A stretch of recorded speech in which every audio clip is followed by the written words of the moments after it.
How many people here would like to live to be at least 80 years old? Yeah. I think we all have this hopeful expectation of living into old age. Let's project out into the future, to your future yous, and let's imagine that we're all 85. Now, everyone look at two people. One of you probably has Alzheimer's disease. All right. And maybe you're thinking, well, it won't be me. Then, okay, you are a caregiver. So, in some way, this terrifying disease is likely to affect us all. Part of the fear around Alzheimer's stems from the sense that there's nothing we can do about it. Despite decades of research, we still have no disease-modifying treatment and no cure. So if we're lucky enough to live long enough, Alzheimer's appears to be our brain's destiny. But maybe it doesn't have to be. What if I told you we could change these statistics, literally change our brain's destiny, without relying on a cure or advancements in medicine? Let's begin by looking at what we currently understand about the neuroscience of Alzheimer's. Here's a picture of two neurons connecting. The point of connection, this space circled in red, is called a synapse. The synapse is where neurotransmitters are released. This is where signals are transmitted, where communication happens. This is where we think, feel, see, hear, desire, and remember. And the synapse is where Alzheimer's happens. Let's zoom in on the synapse and look at a cartoon representation of what's going on. During the business of communicating information, in addition to releasing neurotransmitters like glutamate into the synapse, neurons also release a small peptide called amyloid beta. Normally, amyloid beta is cleared away and metabolized by microglia, the janitor cells of our brains. While the molecular causes of Alzheimer's are still debated, most neuroscientists believe that the disease begins when amyloid beta begins to accumulate. Too much is released or not enough is cleared away, and the synapse begins to pile up with amyloid beta. And when this happens, it binds to itself, forming sticky aggregates called amyloid plaques. How many people here are 40 years old or older? Yeah, you're afraid to admit it now. This initial step into the disease, this presence of amyloid plaques accumulating, can already be found in your brains. Now, the only way we could be sure of this would be through a PET scan, because at this point, you are blissfully unaware. You're not showing any impairments in memory, language, or cognition. Yet. We think it takes at least 15 to 20 years of amyloid plaque accumulation before it reaches a tipping point, then triggering a molecular cascade that causes the clinical symptoms of the disease. Prior to the tipping point, your lapses in memory might include things like, why did I come in this room? Or, oh, what's his name? Or, where did I put my keys? Yeah, now before you all start freaking out again, because I know half of you did at least one of those in the last 24 hours, these are all normal kinds of forgetting. In fact, I would argue that these examples might not even involve your memory because you didn't pay attention to where you put your keys in the first place.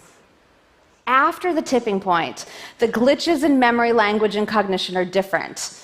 Instead of eventually finding your keys in your coat pocket or on the table by the door, you find them in the refrigerator.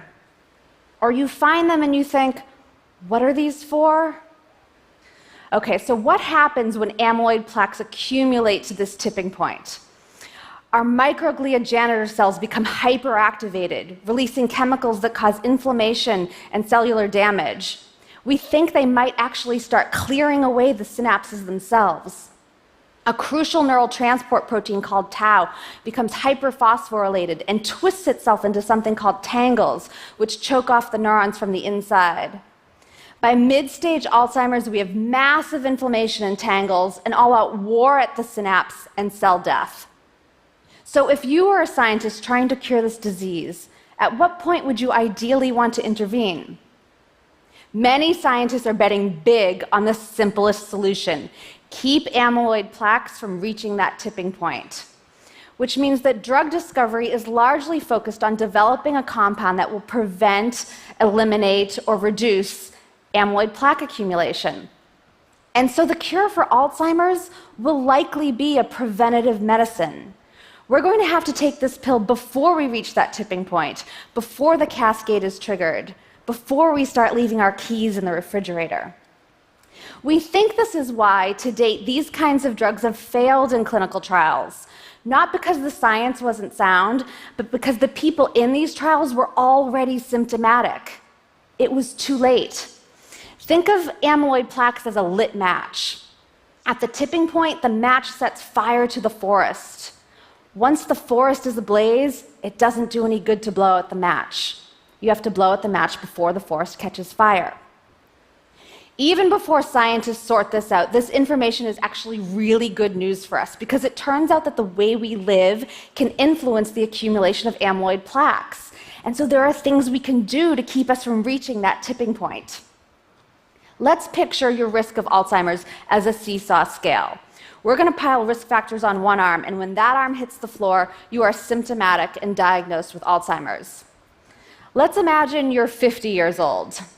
You're not a spring chicken anymore, so you've accumulated some amyloid plaques with age. Your scale is tipped a little bit.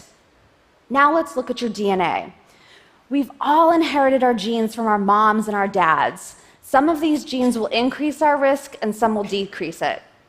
If you're like Alice and still Alice, you've inherited a rare genetic mutation that cranks out amyloid beta, and this alone will tip your scale arm to the ground.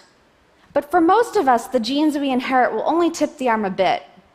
For example, ApoE4 is a gene variant that increases amyloid.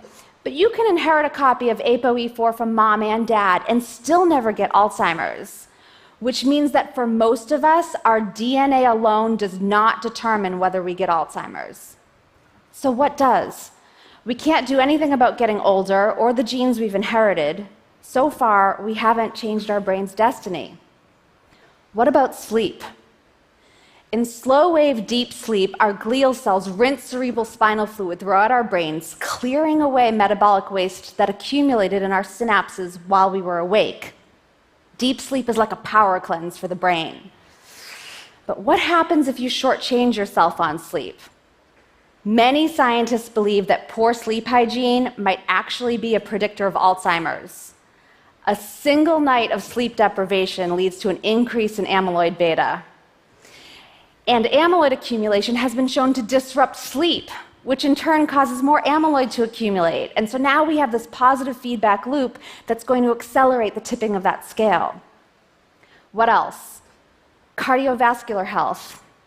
High blood pressure, diabetes, obesity, smoking, high cholesterol have all been shown to increase our risk of developing Alzheimer's. Some autopsy studies have shown that as many as 80% of people with Alzheimer's also had cardiovascular disease. Aerobic exercise has been shown in many studies to decrease amyloid beta in animal models of the disease.